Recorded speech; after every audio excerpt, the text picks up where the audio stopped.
Sanya, it's so nice to have you here on the Perspective Room and to tell everybody a little bit about Sanya. She's my schoolmate. She was my senior and also someone that I got connected to recently because of our common love of animals, nature, and holistic well-being. And that's exactly what we are going to be talking about today. She's going to share her perspective on these topics. I'm going to share my perspective on these topics and how it all adds up to our own well-being on a day-to-day basis. So the first question that I want to start with you, Sanya, and you can also say hello to everybody actually. Hey, I was waiting. Hello. My introduction, I didn't let you talk. No, it's cool. But yes, the first thing that I want to ask you is where did your love for animals really began? Good question. And something I genuinely think about very often because my perspective of animals still is, and I'm still learning, is very narrow, right? Because I'm surrounded by so many dogs, so I'll start from there. I think today I am more of I'm more comfortable with dogs because I have more experience with dogs. Because as we know, dogs as a species are the closest to being around humans just because, we've domesticated them and, they're our fur companions.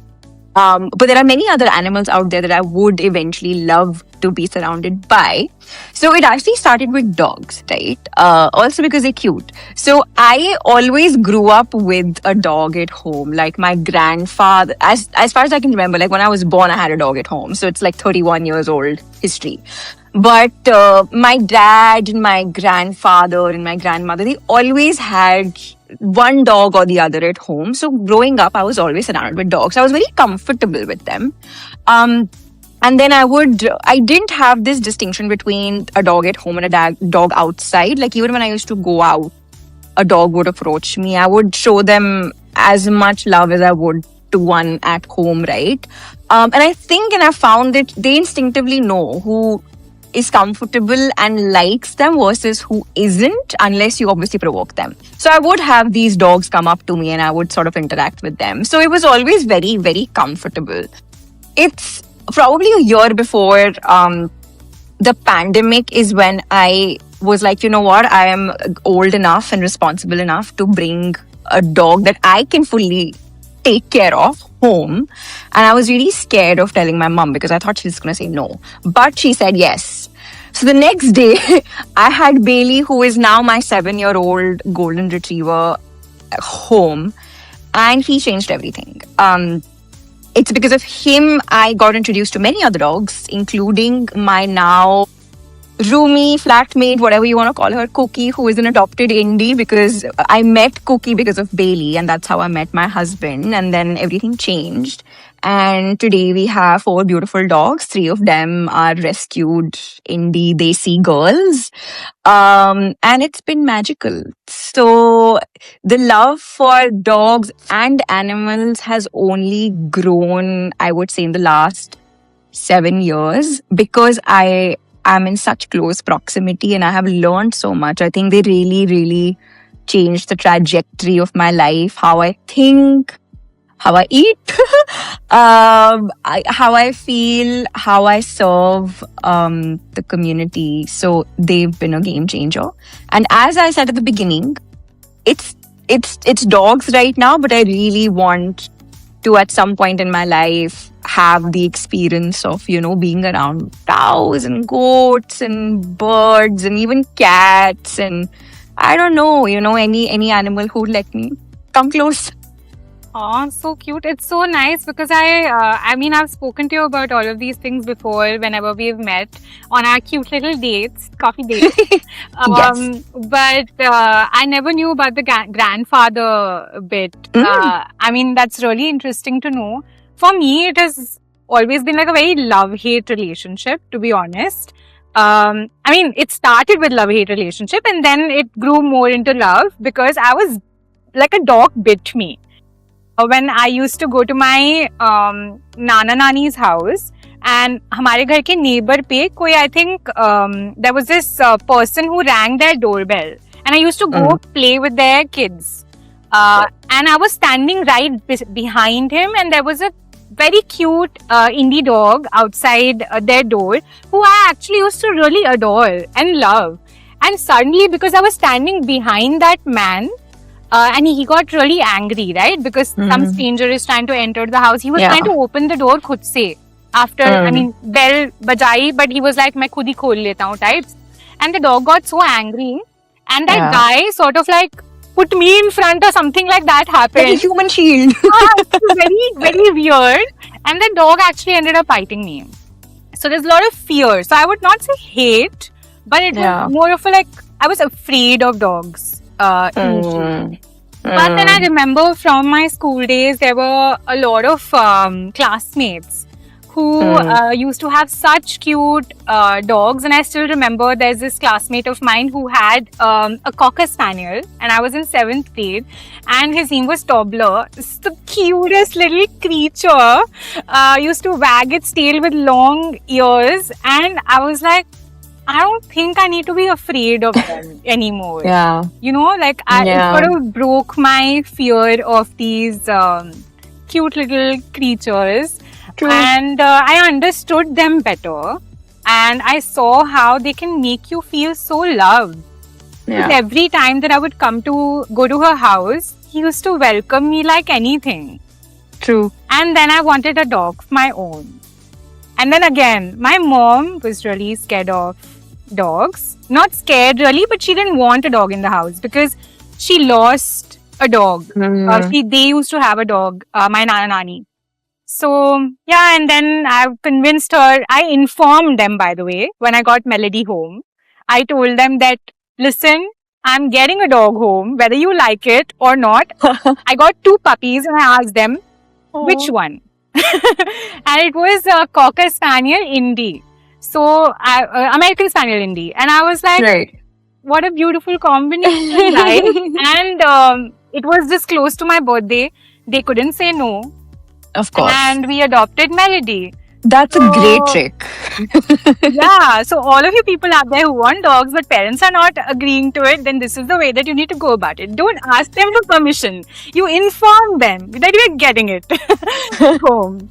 So that's just how my love for dogs grew over a period of time. And I think even in fact with my relationship with Melody, there was still some suppressed emotion of my childhood memories with dogs that I sort of faced when I was with her.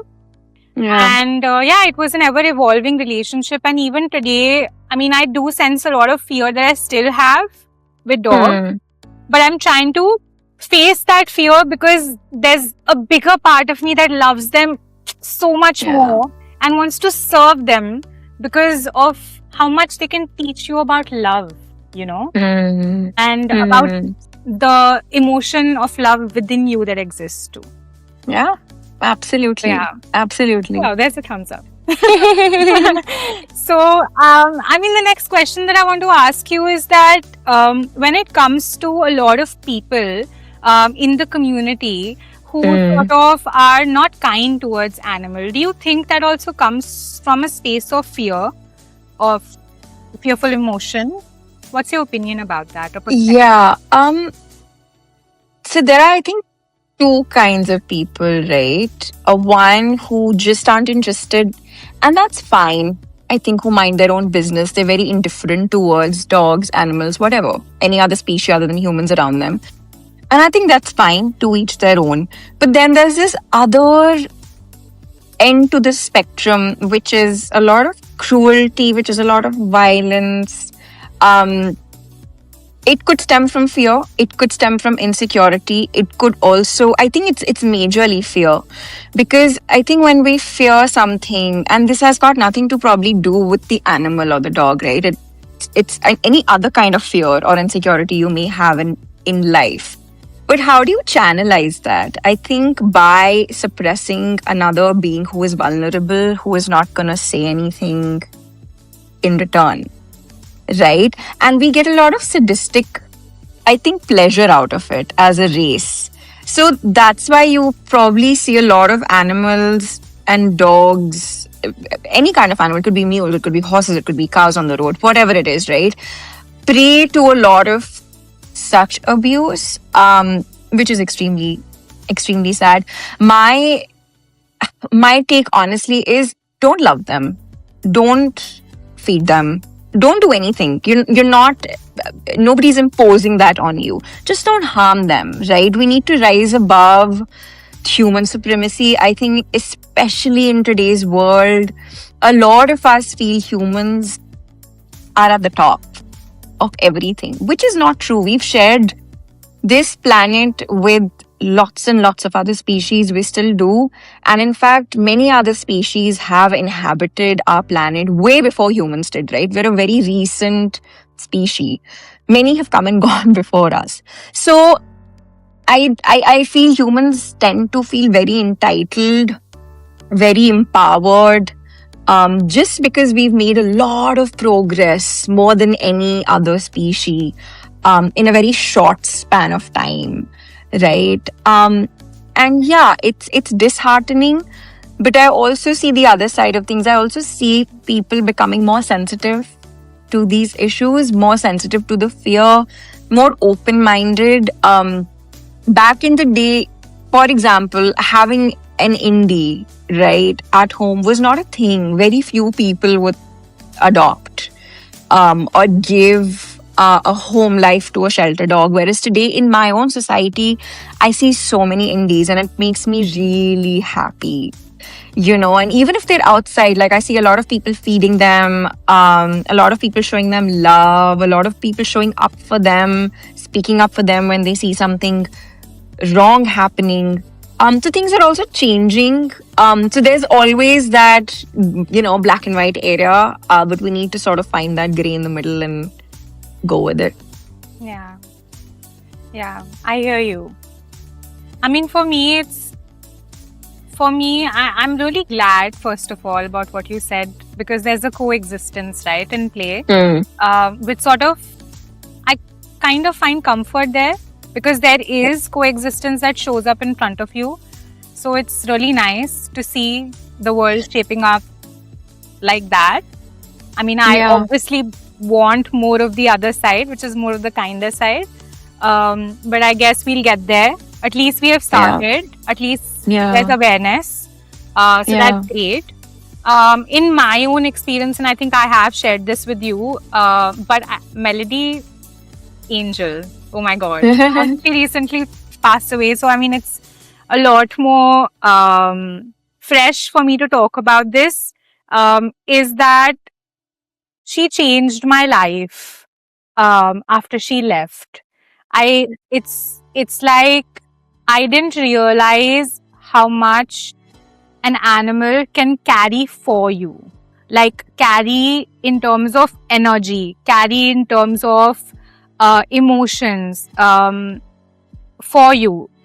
It's like she was a part of the family, a silent member almost, because she can't talk in words, she can't communicate in words.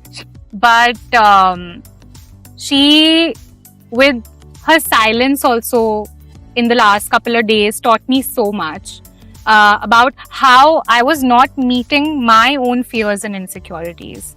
So there are so many other animals around me who I love and adore, like insects, bugs. I love creatures which are weird and like creepy. and Crawley. So I keep playing with them. There are birds that come to my balcony. I used to call my balcony like a doorway to Narnia sometimes, because there used to be birds that there was this huge ass eagle that one day woke me up at 6 o'clock. And in the night, I had decided that I want to wake up early now. I want to start waking up early, even if I don't have a Yeah. job. And an eagle, this big eagle, showed up and kept on like screaming until I actually woke up and just went outside to look if it's actually an eagle. Yeah. So I see animals are so majestic, Yeah. all of them. But especially when it came to dogs, because I had a fear and there was some insecurity that they're gonna hurt me, even though I don't intend to hurt them because of my childhood memory. I think there was a lot of suppressed emotion inside of me, which Melody sort of brought out. Yeah. And like you said, sometimes there's this superiority as a human that we feel, that we sort of can impose it on the animal. And I think Yeah. very unknowingly, when Melody was really, really young, I sort of projected a lot of my anger and a lot of my Yeah. fear onto her in very cruel ways, I must accept. But at the same time, of course, I'm glad that I parted ways from her, like moved to college, because that made me, the space and distance from her made me realize how much I love her and how wrong I was with her. Yeah. And of course, when she passed away, more so internally, like how Yeah. internally there was so much grief inside of me for my own life, for my own life doings, for my own wrongdoings, for things that happened to me that were wrong, that I was not meeting. Yeah. And her going away made me realize that. How unconditionally she still welcomed me home every single time I came back from college, no matter how unkind I was with her in childhood. Sort of reminded me of my own childhood, that maybe at some point of time I was unkind to myself and my body. Yeah. Yeah. But still, my body, my physical body, it's always stayed with me. And I mean, that's how animals they don't speak your language, but they do Yeah. have their own language and they teach you. Yeah. Yeah, so I honestly feel that, yes, there's a lot of fear because of which people do the kind of atrocities that they do towards animals. And I think it'll be a great place in a world to live in if people meet their own emotions rather than projecting them Yeah. on creatures which probably can't say anything about it. Yeah. Actually, what also happens is we learn so much from our parents. And this is something that I slowly realized because I interact with a lot of folks here who see us with like 4 dogs. So I've interacted with different sorts of people, especially parents. Some parents from the get-go tell the child, nahi, nahi, nahi, nahi, piche ho jao, katega. And then that translates into something else, right? When they grow up, either they carry it with them or they form their own opinion and it changes, right? I really hope it's the latter. But on the other hand, I do see parents who are very encouraging, that, you know what, thoda dur se, but why don't you go and pet the dog? Or why don't you ask her or ask him to make you play with them? Or hey, ask what the name is. And they very, I think that is a very, very measured, sensitive, yet practical way of teaching your child how to be around an animal, especially a dog, right? And that's, I find that very cool. I love when parents shed that inhibition and let their kid explore, because that's the age, it's a very impressionable developmental age for a child to learn and unlearn these things. So at that time, the sort of relationship you form with a dog or an animal carries a lot of weight on how you are with them as an adult. And I feel parents have a huge role to play in that, and generally compassion. I think parents can really teach you compassion and the idea of coexistence. I have this little girl in my society, her name is Vedika. And I love her. because she loves my girls. I'm going to call them my girls because they're 3 indie girls. She loves them. She leaves no opportunity to meet them, to play with them, to hug them. She's inquisitive. She's also started taking care of these other dogs who are outside the society. And her parents are so chill. They are so positive about this whole thing. And I keep telling her mom, I'm like, I really admire the way you parent. And this is just an example. I'm not saying that if you teach your kids how to be comfortable around dogs is like a measure of your success as a parent. No, I'm just giving an example that be open, be safe, but be open to exploring things in the outer world. I think sometimes we're in a bubble. We're living in a very closed bubble of me, my family, my friends, my co-workers.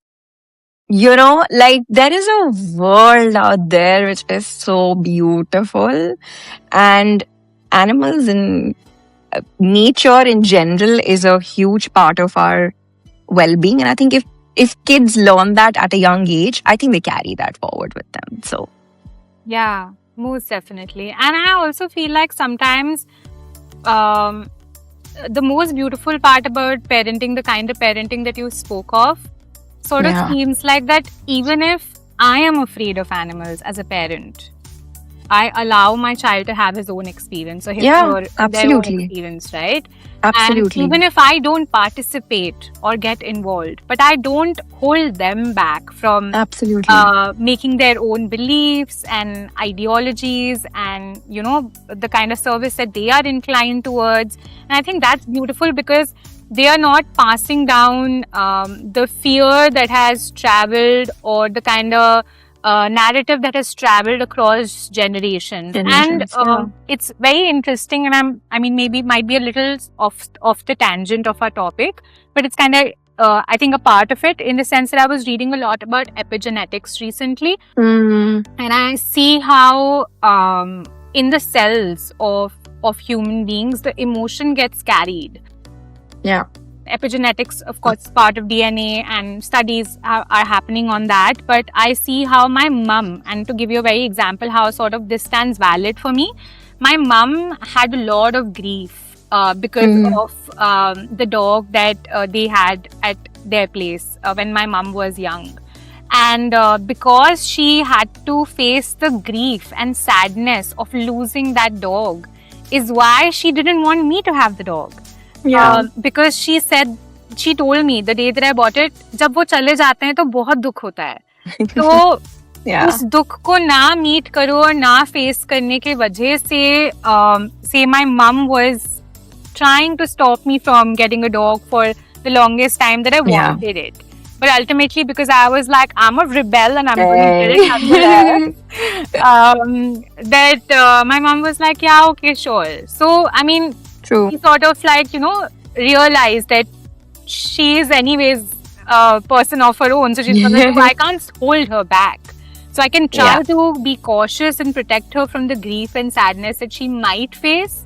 But yeah, I'm not going to hold her back. And I think that's why somewhere genetically also, as I was saying, that that fear Yeah. was coexisting with the kind of love that I have for Yeah. dogs in specific or animals.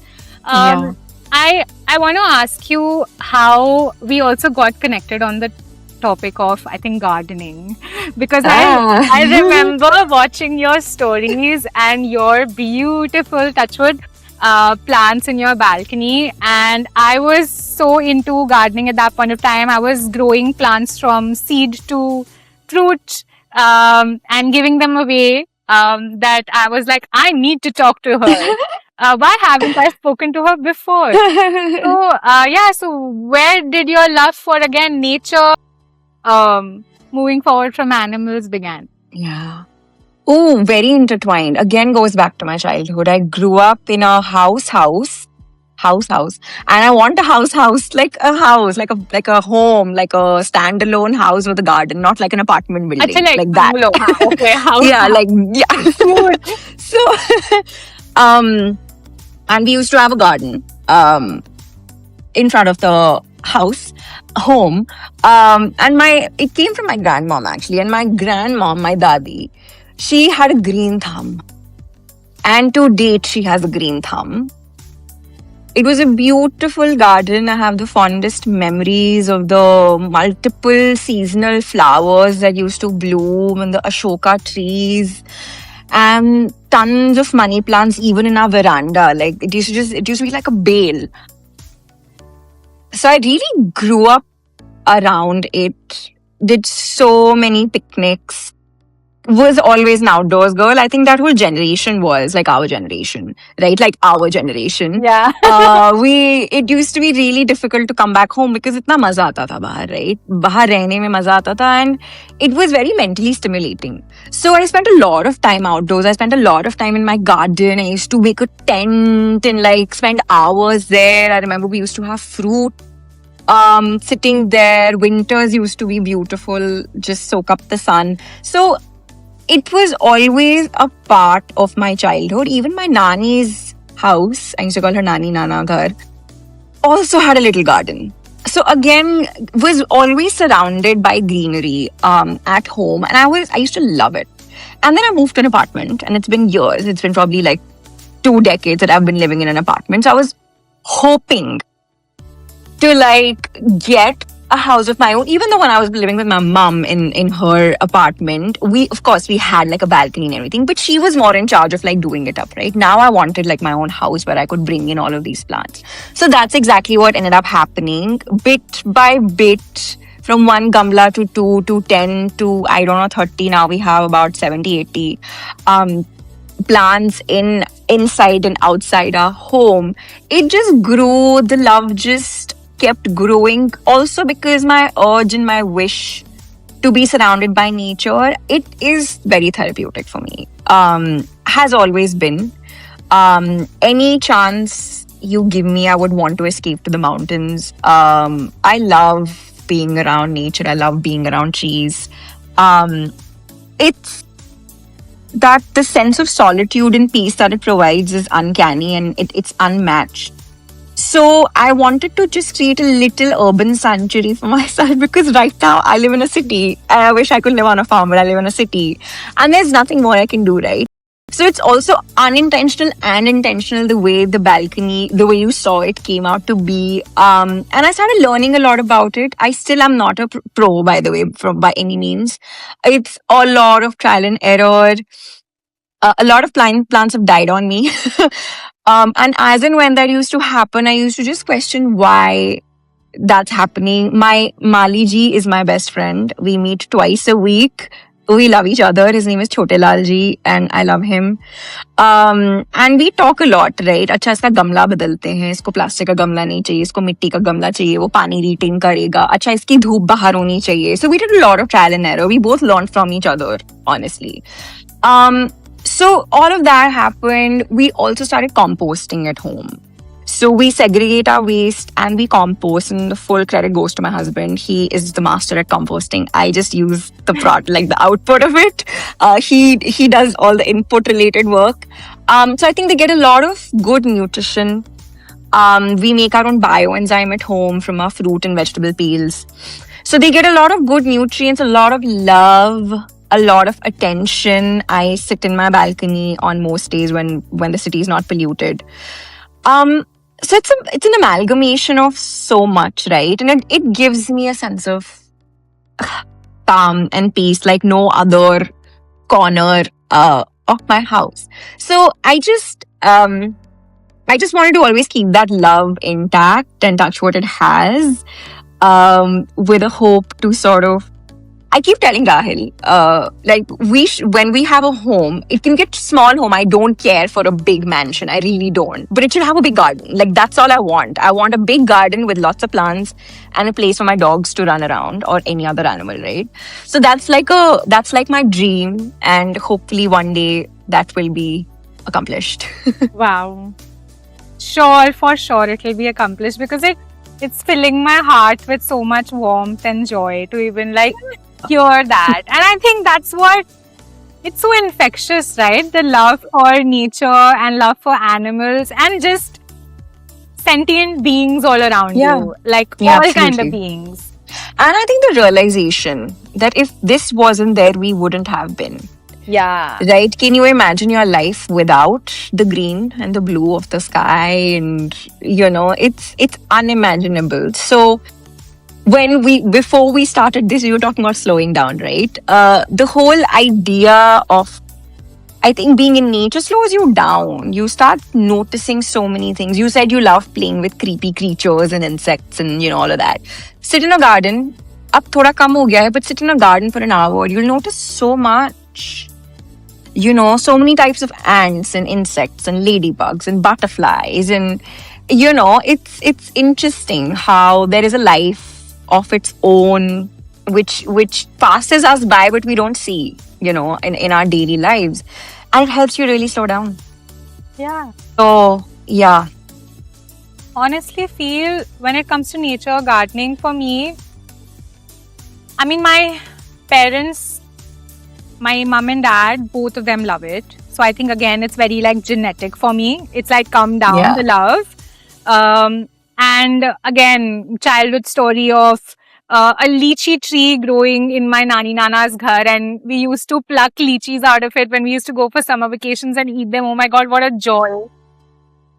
Like my nana used to have this tub, plastic ka tub. He used to fill with lychees, and our chai time was actually no chai, only lychees. And it was, oh my god, so good. I remember when I was like 7, I used to climb like a guava tree in my neighbor's house in Meerut Oh, that's so to cute. pluck guava. And हमारे घर के just सामने there was this auntie uncle's house which had like 5 huge mango trees, like maybe 20 years old, 30 years old, I don't Yeah. know. We used to get green parrots on them all the time. Oh my god, this is heaven on earth. And I mean, it's amazing. And I think my connection personally, my personal one-on-one connection grew so much more with nature. People used to tell me I have healing hands and I have green hands. And one day I wanted to experiment that. Let's see if that's true. So I just went to the garden and I saw like an empty basket, like a hanging basket, which had like a really tiny dried out plant. And my mom was like, "Arey, ye to mar gaya hai." So then every day I went and watered it with a lot of intention and a lot of love. And I think 10 days later, my mom told me, and I think I stopped watering it. I don't know for what reason, because maybe I gave up. My mom told me it has got a flower in it now. Yeah. It grew back. And I Isn't was it rewarding when that happens? yeah. And more than rewarding, it was like I made connection with a being that is so Yeah. still.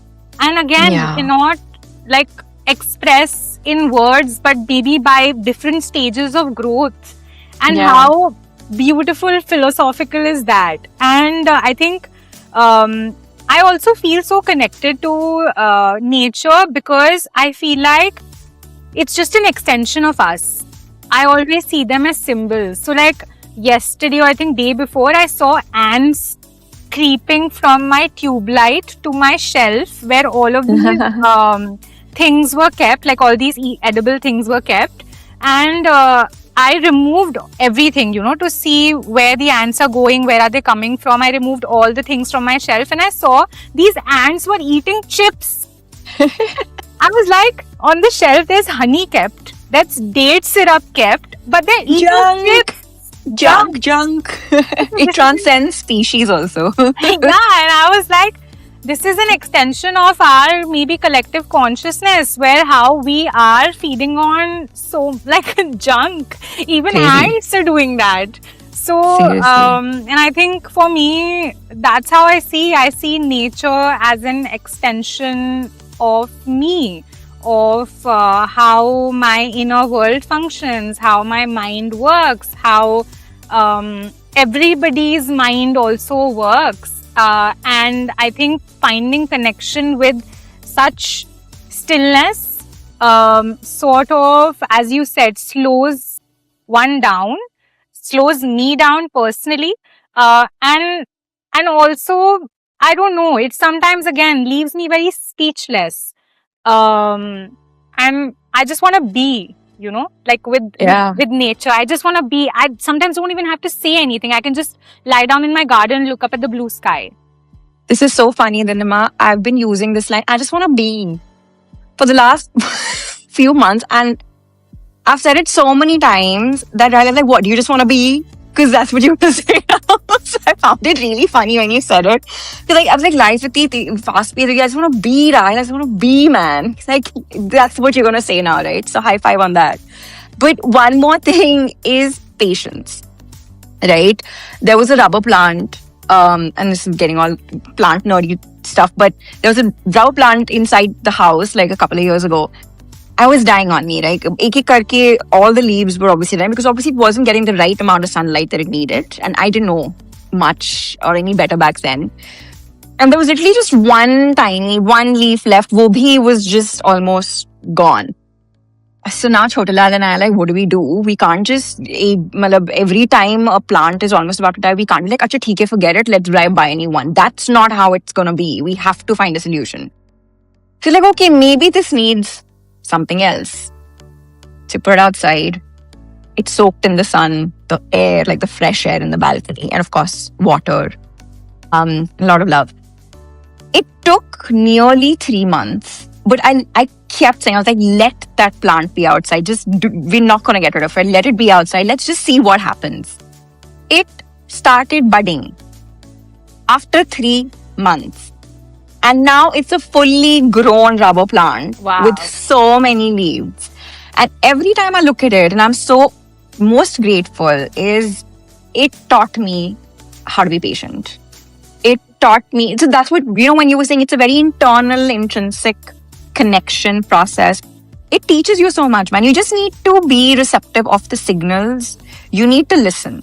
Yeah. You need to listen to the silence. There is a process that's happening. There is something that's happening in the background. You don't always need to know. Progress doesn't always need to be loud. It doesn't need to always speak for itself, right? So it really taught me that you just need to give things time. You always have to keep that hope intact. Ki ye ek aur patta aayega iska. Aayega. I know it aayega. And then with patience and with time, things change, right? Just how life is. We always want something or the other, one after the other. Okay, this is not working out, let's do this. This is not working out, let's do this. But no, sometimes you just need to be. Yeah. You need to be patient with yourself. You need to let things simmer for a while. You need to keep that faith and that hope and that belief intact. And things will change. Things will bloom as they have to. And even if they don't, it's fine. It wasn't meant to be. But patience. Thoda sa dhairya. That's what I'm trying to tell. Like, teach myself more and more, right? Like just, it's okay. We need to stop running. We're constantly running and we need to stop. Yeah. That's it. Even with this back injury and your ankle injury, we both are injured in some way or the other. It's really slowing me down. It's like, it's okay. Abhi nahi ho sakta hai. It's okay. Recover first. So, yeah. While you were talking, I was getting so many plant stories in my head of the things that I've learned from my plants. Oh my God. I mean, like, I just want to quickly touch on like 1 or 2 of them because again, it's very, very related to patience. For me, as I told you, I think it's a reflection of my inner world. And I believe in that so much. I have this plant in my room. I've named her Eve. It's a peace lily. It's so moody. So moody. So demanding also. I just got a peace lily, so you have to give me all the tips. I will give you, but I feel like it's a reflection of my mood. Yeah. Like, I think the days that I'm sad, her leaves go down like that. Aww. And I think the day that I like spray her with some water and like just zhuzh up her leaves and everything, she's the happiest. And I don't know, Yeah. I just feel like, again, an extension of me. Again, I remember getting like this jade plant it's very like some plants you just cut them at the intersection and you just plant them and they grow, right? Grow. Yeah. So it's just so like sustainable. You Yeah, don't have absolutely. to again buy a new plant, start True. growing it from the seed. Absolutely. It grows on its own. Money plant. Absolutely. I remember Oh man. in my society, and I think I get this thing from my mom. She sort of like just takes a scissor and like cuts something from the society, and she gets it home, and then she plants it into her own Saplings. pot. Saplings, yeah. So I sometimes tease her by saying that you're such a thief. You steal from other like our entire community space, but she's like, so what? I'm doing a nice thing, right? It's the best thing she's doing. Yeah, And nature is forgiving. So nature is going to forgive you for that. yeah. Like it's So- only multiplying. So Yeah, I do the same now. And I feel like it's such a joy. And again, Absolutely. very, like, you have to be very, very patient because there's this plant that I actually saw the whole cycle of the last year, my Italian basil plant. I gave away my basil plant to somebody. They gave me seeds of Italian basil from Australia. I planted the seeds. I got so much basil. I have like one full green, this big bag of basil plant. And then I saw how during the winter time it started flowering. And yeah, every flower, every white flower has 4 seeds once it dries up. So imagine one seed, one basil plant, one flower, 4 seeds. So every seed gives you so many more seeds. Yeah. Yeah. It's so generous. nature is.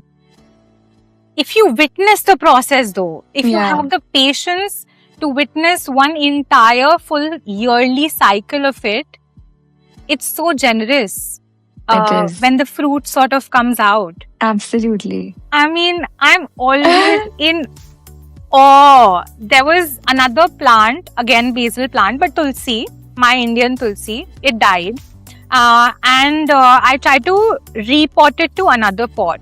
Because again, I was thinking maybe ये pot gamla suit nahi kar raha hai. And this was at a very dear friend's house. And I sort of repotted it. But then a couple of weeks later, my friend is like, no, that plant died.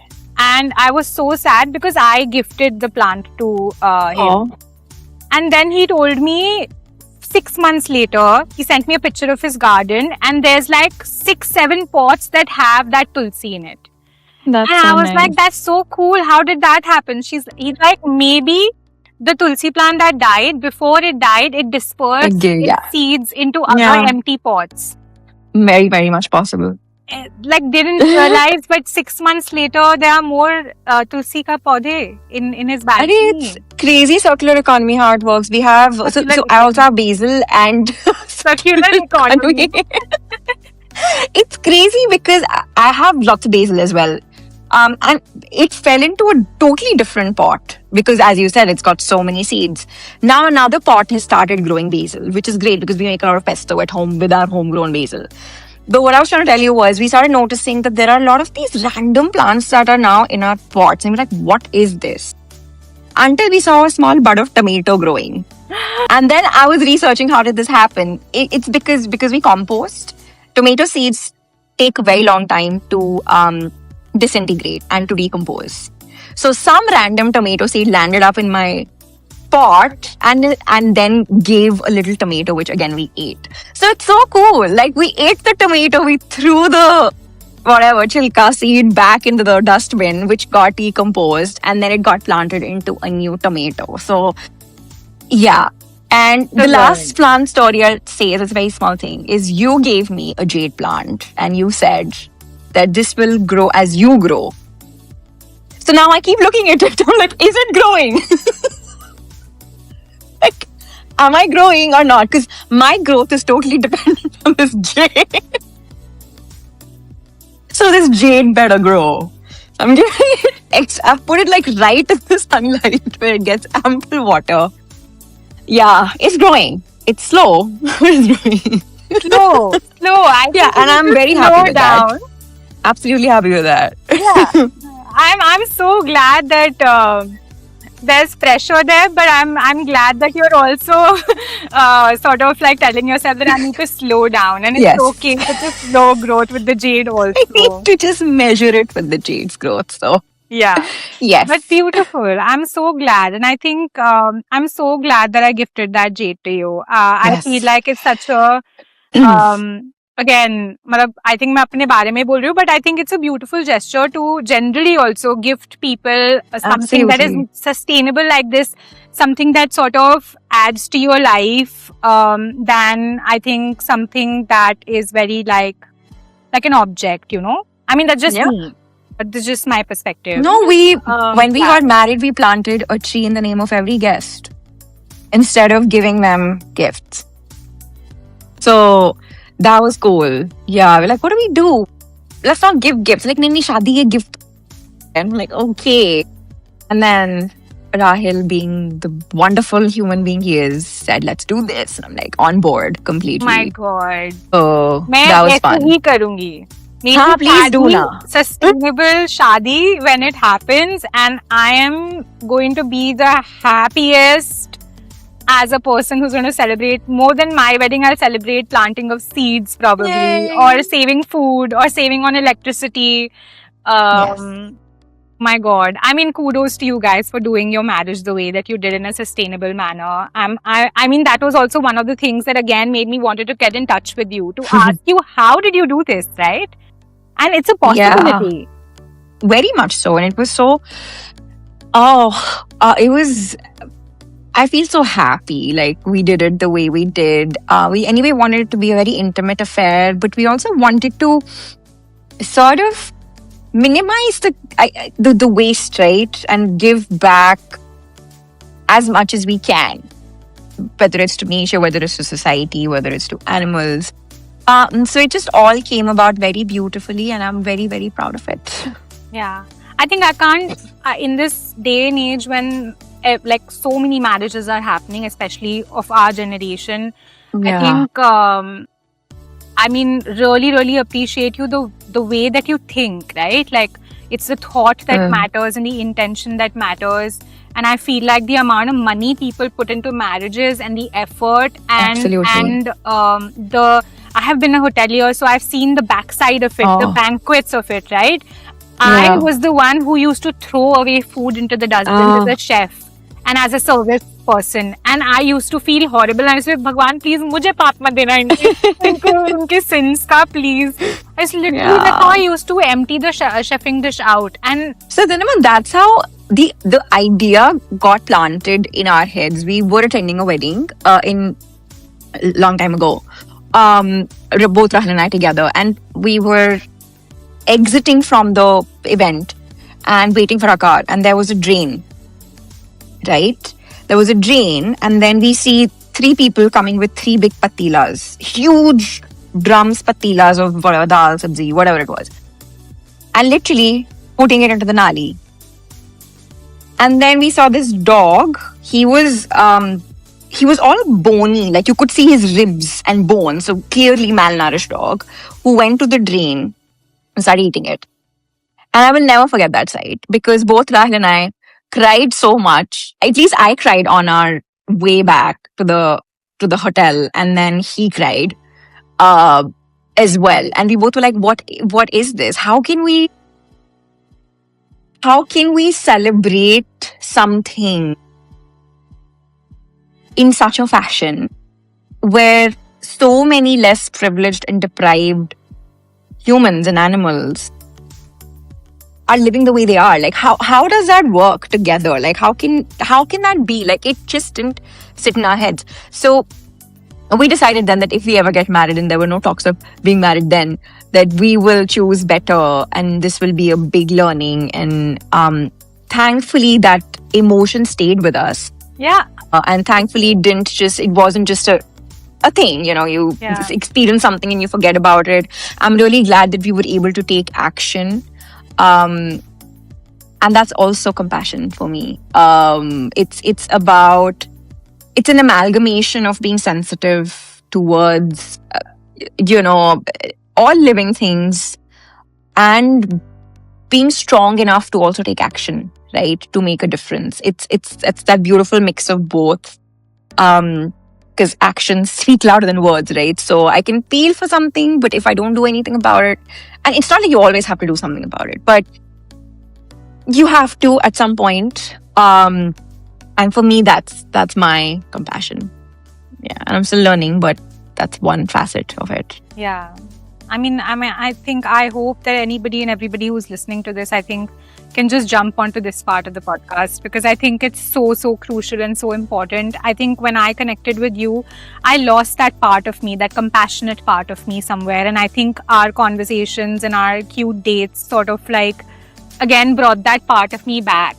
Yeah, so like I'm so grateful to you for that. I again was somebody who used to be vegan, and I think it's very like, again, hypocritical of like human beings to sort of somewhere love animals but still eat meat. And I know it's a personal choice, but I think the more that we can try, and for me also, I'm not saying that I'm very like strictly vegan right now. I'm trying to be, and it's a journey.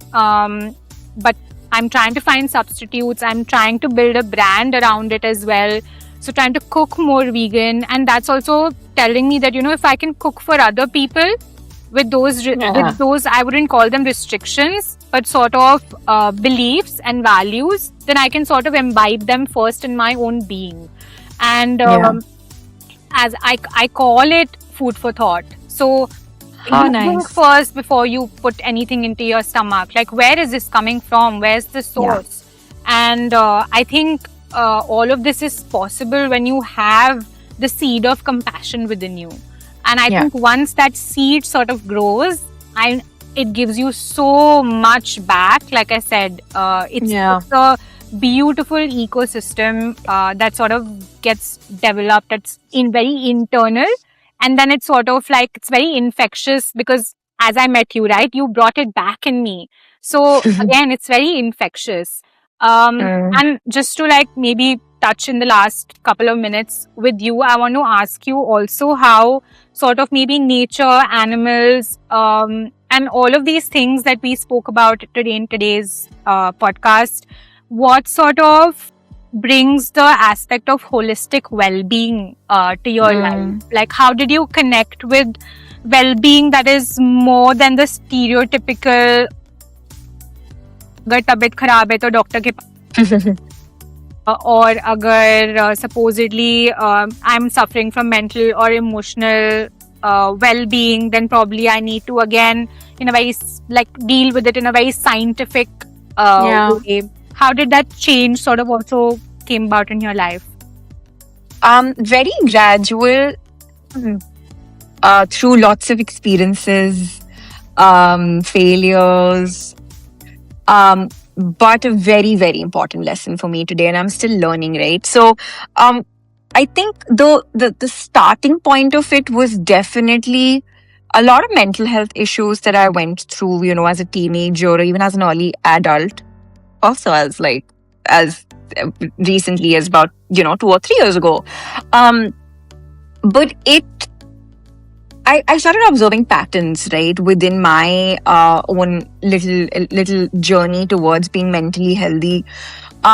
Was that there's a well-being cannot be compartmentalized into physical well-being or mental well-being, right? It's got so much more to it. And this is a phenomenon I actually learned from a work training session where they were talking about different aspects of well-being, right? So of course there is physical, the most obvious one. Then there is mental well-being, which we all talk about. But there's also emotional well-being. There's also spiritual well-being. There's also environmental well-being. There is societal well-being. And there's financial well-being. Right?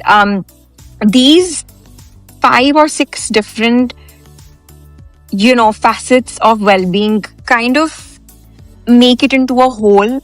And at different points in time, you'd probably want to tap into different things, because sometimes one thing might take priority versus the other, right? You could be going through a medical condition and, you know, your physical well-being is of utmost importance, whereas somebody who's, say, suffering from anxiety or depression or any other sort of distress, for them, maybe mental well-being might, you know, take priority. But I personally feel when I try to look at it from a lens of um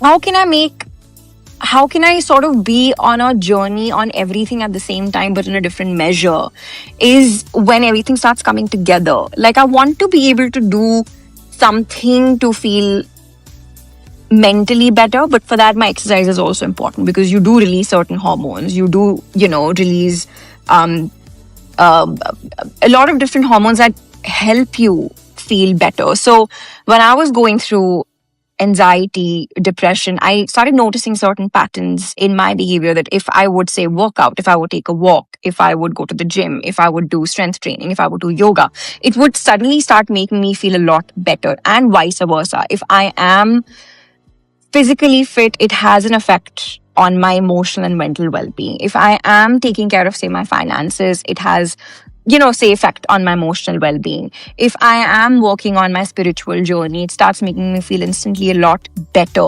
right? If I am working with the environment, trying to give back to the society, it does a lot of good for my emotional well-being. So I started seeing a lot of these different patterns where everything started coming together. If I touched upon different facets alongside versus in silos, that okay, I am only going to do this, or I am only going to do that. So just approaching it from a very holistic point of view started making a lot more sense to me. And I still do that. I still try to do that. Like right now, my major focus, because I have a back injury, is literally just slowing down, trying to up my, say, meditation. And meditation doesn't mean that you sit in silence and breathe and don't think about anything. No, it could be meditating with your eyes open. My therapist always tells me that you don't always have to sit in a position for like 30 minutes and meditate. No, you could be doing anything. Your eyes could be open, you could be listening to something, but you're just trying to focus on your breath, which is the most important part of being a living being. And that's meditation, right? So it's teaching me a lot of that I don't have to constantly be chasing a goal. I could be doing something else that might be benefiting another part of my life. So keep a more wholesome approach, keep a more holistic approach, see what works for you. Sometimes certain things work for you, may not work for me, and vice versa. And even in our own lives, my approach to well-being has changed literally every year as I grow. It's like what your priorities are today, what's your vision, what are your circumstances, where are you mentally, right? I'm sure where you are career-wise also makes a lot of difference. You have enough time or not. So charting out a course for yourself is important. Being aware is very important. Being aware of these things is what has been a game changer for me. Like self-awareness, self-love, prioritizing myself, looking inward before looking outward makes a lot of difference. A lot of the world's problems and issues start seeming smaller. You start seeming smaller when you take a microscopic or like a zoomed out perspective. Where there's so much, we're in a cosmos, there is so much happening around us. So when you start looking inward, when you start emotionally connecting with yourself a lot better, all of these facets sort of come together very beautifully. And I think that's what works. It's an amalgamation again of a lot of these things versus something, just one size fits all approach, right? Like if I go to the gym, I'll be, my well-being will be at its max peak. No, there's so many more things to life than just that. Yeah. So I think a very holistic approach has always worked for me. Yeah. And is going to change its definition in time. I feel like a lot of the world is still living in silos, like you said. Like for me, recently one of my reels went viral and there were so many comments on that reel. I think maybe, I don't know how many people commented. I can't even remember, maybe thousands, like 15,000 or something. But the kind of comments that sort of did catch my eye, apart from all the good and nice and positive ones, there was some out there who were like, dude, why don't you just go to the gym? And a lot of people just commented saying that instead of doing this, you can just go to the gym. That's going to help your well-being. And I feel like ever since spirituality sort of like came into my life as a subject, and I'm telling you as a literal like a subject, I used to tell my guru, and I found a guru ever since I started consciously treading on the path of exploring this as a subject. He told me, the first thing he told me on our first call, and I've never met him in, I did not at that point of time meet him in person. He told me, stop meditating. And I was like, what? It's like, as a guru, you should teach me techniques as to how I should meditate to get better, But he said, no, I want to lift you even above meditation. And which was living life. And there are so many parts of life, as I said, different silos, different boxes. Absolutely. And I feel like, again, holistic well-being, as you said, again, is beyond these silos. It's actually maybe all of these silos together also as a part of you. It's very inclusive.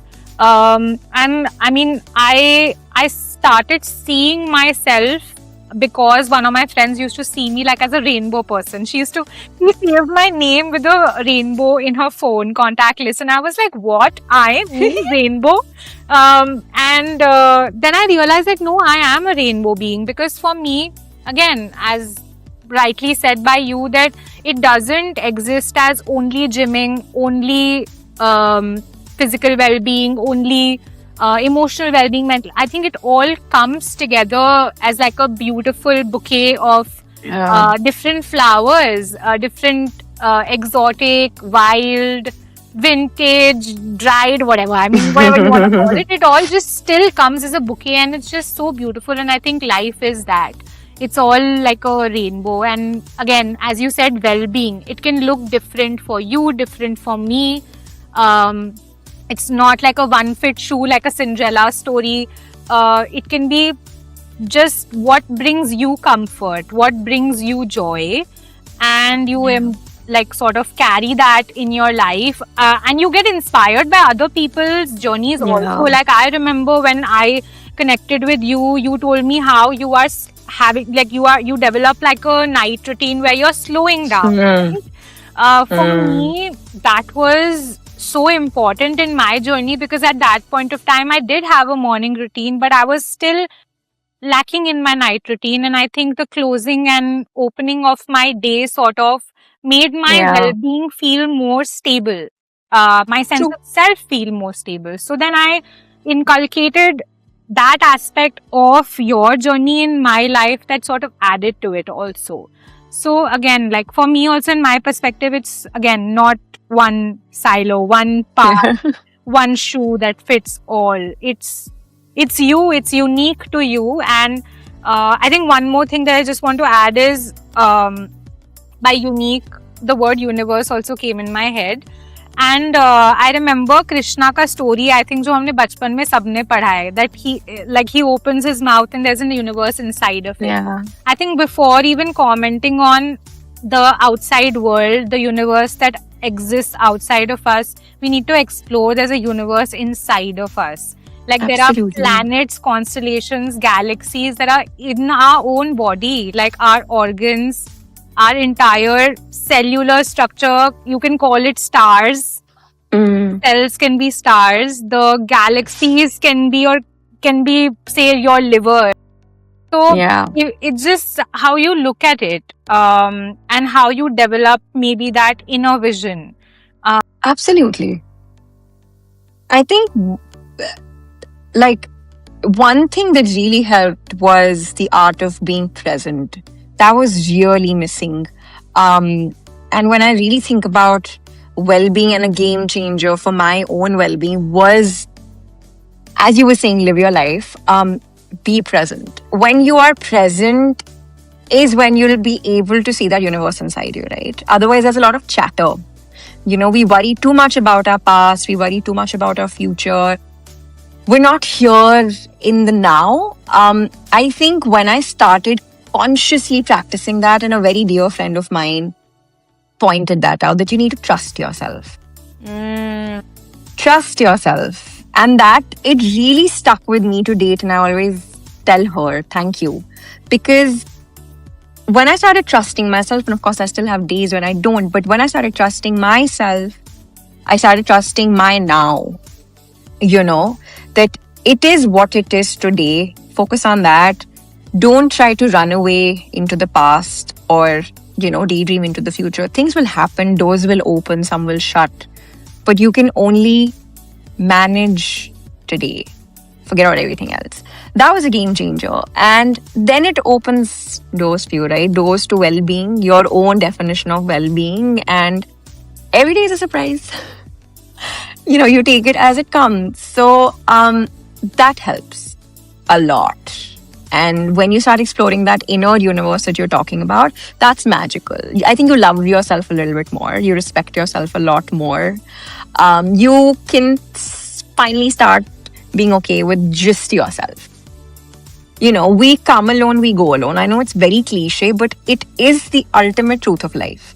We were put here alone and we will go alone. So the one person that we should be absolutely comfortable with, in love with, is us. No one else, right? Then you radiate whatever you have around you and, towards other people. But it's you. So explore that universe a lot more with each passing day, with each passing year. That's been one of my learnings, one of my biggest learnings in life. And it's opened a lot of sweet little doors for me. And yeah, I'm sure it's doing the same for you. Yes. I was going to say high five on that, especially the part of trust yourself. I think the more that I connect with my body, which I've sort of not treated really well for the longest time, and maybe not treated well. I mean, I tried to treat it well, but because maybe I just had a lot of health issues while growing up. So for me, I was disconnected with with my body a little bit. I was disappointed in it. But that, maybe my body is giving up on me. And that sort of made me feel, the child in me feel a little not so in love with the body that I have. But I think as I grew up to be an adult and faced all of those emotions, I think I've started being in my body more. And I think that's what present means for me. Being present means being in my body, not trying to escape it, not going into my mind too much, into the past, into the future, but here in my body. So a lot of embodiment also helped me. Dancing helped me a lot. So yeah, I mean, for me, again, being present, dancing, moving, my body sort of made me trust it more because I saw what kind of things are possible with it. One day I would just go pole dance. One day I would, for a streak of 3 weeks, just go play badminton, exploring its possibilities. And I think that sort of made me realize that it's such a beautiful machine. It is. Who needs AI? I know, right? That's a completely different topic, but who needs AI? Yeah. That's what it feels like for me. And I think that's a great space to sort of close this podcast up to. Trusting yourself, being present. That's what nature, animals, holistic well-being sort of is all about, I feel. And so much more, of course. Everybody can reflect their own perspectives. And I just want to thank you for being here and having this conversation with me. So in love with this episode. I think I'm going to have a really great time editing it and listening to it again and again. So thank you so much. Thank you. Thank you for everything you do. You are a rainbow person, inside out. So remember that. Thank you so much. Thank you. Sending you so much love, my moonshine girl. Thank you. Right back at you. Bye.